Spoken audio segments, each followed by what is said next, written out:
বিসমিল্লাহির রহমানির রহিম। আসসালামু আলাইকুম ওয়া রাহমাতুল্লাহ।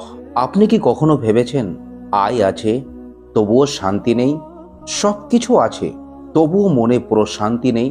তাহলে আজকের এই ভিডিওটি শেষ পর্যন্ত দেখুন, কারণ আজ আমি আপনাদের সঙ্গে শেয়ার করব ঘরে বরকত আনার এমন 7টি আমল যা কোরআন ও রসুল সাল্লাল্লাহু আলাইহি ওয়াসাল্লামের সহিহ হাদিস দ্বারা প্রমাণিত। প্রিয় দর্শক, ইসলামে বরকত মানে শুধু টাকা পয়সা নয়।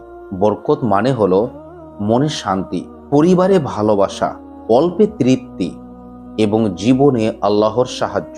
যে ঘরে আল্লাহকে স্মরণ করা হয় সেই ঘর কখনো বরকত শূন্য হয় না। চলুন তাহলে জেনে নিই ঘরে বরকত আনার 7টি গুরুত্বপূর্ণ আমল। নম্বর 1, ঘরে কোরআন তেলাওয়াত করুন। প্রিয় ভাই ও বোনেরা, কোরআন হলো বরকতের মূল উৎস। আল্লাহ তাআলা বলেন, এটি একটি বরকতময় কিতাব যা আমি নাজিল করেছি। সূরা আনআম আয়াত নম্বর 92। রাসূলুল্লাহ সাল্লাল্লাহু আলাইহি ওয়াসাল্লাম বলেন, যে ঘরে সূরা বাকারা তেলাওয়াত করা হয় সেখান থেকে শয়তান পালিয়ে যায়। সহিহ মুসলিমের হাদিস। তাই আমি বলবো, প্রতিদিন ঘরে কোরআন তেলাওয়াত করুন আর অন্তত সপ্তাহে একবার সূরা বাকারা পড়ুন। নম্বর 2, 5 ওয়াক্ত নামাজ কায়েম করা। নামাজ শুধু ফরজ ইবাদত নয়, নামাজ হলো বরকতের চাবিকাঠি। আল্লাহ সুবহানাহু ওয়া তাআলা বলেন, তোমরা নামাজ কায়েম করো। সূরা আল বাকারা আয়াত নম্বর 43। রাসূলুল্লাহ সাল্লাল্লাহু আলাইহি ওয়াসাল্লাম বলেছেন, নামাজ হলো দ্বীনের স্তম্ভ। তাই নিজে নামাজ পড়ুন, পরিবারকে নামাজে অভ্যস্ত করুন, নফল নামাজ ঘরে আদায় করার চেষ্টা করুন। ইনশাআল্লাহ আপনার ঘরে বরকতের অভাব হবে না। নম্বর 3, বিসমিল্লাহ বলে ঘরে প্রবেশ ও খাবার শুরু করার আগে বিসমিল্লাহ বলা অভ্যাস করুন। এই ছোট আমলটি অনেকে অবহেলা করি। রাসূলুল্লাহ সাল্লাল্লাহু আলাইহি ওয়াসাল্লাম বলেন, যখন কেউ ঘরে ঢোকার সময় ও খাবারের সময় আল্লাহর নাম নেই, তখন শয়তান বলে, আজ এখানে আমার থাকার সুযোগ নেই। সুবহানাল্লাহ।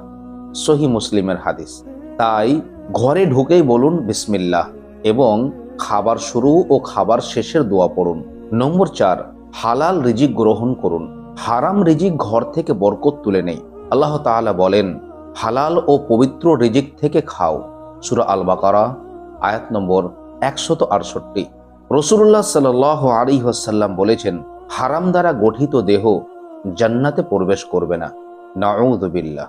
তাই হালাল উপার্জনে সন্তুষ্ট থাকুন, সুদ, ঘুষ ও প্রতারণা থেকে দূরে থাকুন। নম্বর 5, আত্মীয়তার সম্পর্ক বজায় রাখা। আত্মীয়তার সম্পর্ক বরকত বাড়ায়। রাসূলুল্লাহ সাল্লাল্লাহু আলাইহি ওয়াসাল্লাম বলেন, যে ব্যক্তি চায় তার রিজিক বৃদ্ধি হোক, সে যেন আত্মীয়তার সম্পর্ক বজায় রাখে। সহিহ মুসলিমের হাদিস। আত্মীয়দের খোঁজ খবর নিন, রাগ অভিমান ভুলে যান, সম্পর্ক ছিন্ন করবেন না। দেখবেন আল্লাহ তাআলা আপনার সংসারে কখনোই বরকত শূন্য করবেন না। নম্বর 6, ঘরে সালামের প্রচলন করুন। সালাম শুধু কথা নয়, সালাম হলো রহমতের দোয়া।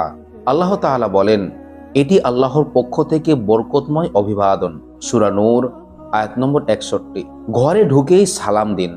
সন্তানদেরও সালাম শেখান, তারা যেন একে অপরের সালাম দেওয়া চেষ্টা করে। নম্বর 7, শকর ও ধৈর্য ধারণ করা। শকরে বরকত বাড়ায়। আল্লাহ তাআলা বলেন, তোমরা যদি কৃতজ্ঞতা প্রকাশ করো আমি তোমাদেরকে আরো বৃদ্ধি করে দেব। সুবহানাল্লাহ। সূরা ইব্রাহিম আয়াত নম্বর 7। সুখে শকর আদায় করুন, কষ্টে ধৈর্য ধরুন, সব অবস্থায় আল্লাহ তাআলার উপরে ভরসা রাখুন। আল্লাহ সুবহানাহু ওয়া তাআলা আপনার বাড়িতে বরকত শূন্য করবেন না। প্রিয় দর্শক, বরকত আসে না বড় বাড়িতে, বরকত আসে আল্লাহর স্মরণে। আজ থেকেই আপনি এই 7টি আমল নিজের ঘরে চালু করুন। ইনশাআল্লাহ আপনার ঘরে নেমে আসবে শান্তি, রহমত ও অফুরন্ত বরকত। প্রিয় দর্শক, ভিডিওটি যদি উপকারী মনে হয় একটা লাইক দিন, কমেন্টে আপনি আমিন লিখুন এবং চ্যানেলটি সাবস্ক্রাইব করে আমাদের পাশে থাকুন। আবার কথা হবে অন্য কোনো ভিডিওতে ইনশাআল্লাহ। আসসালামু আলাইকুম ওয়া রাহমাতুল্লাহি ওয়া বারাকাতুহু।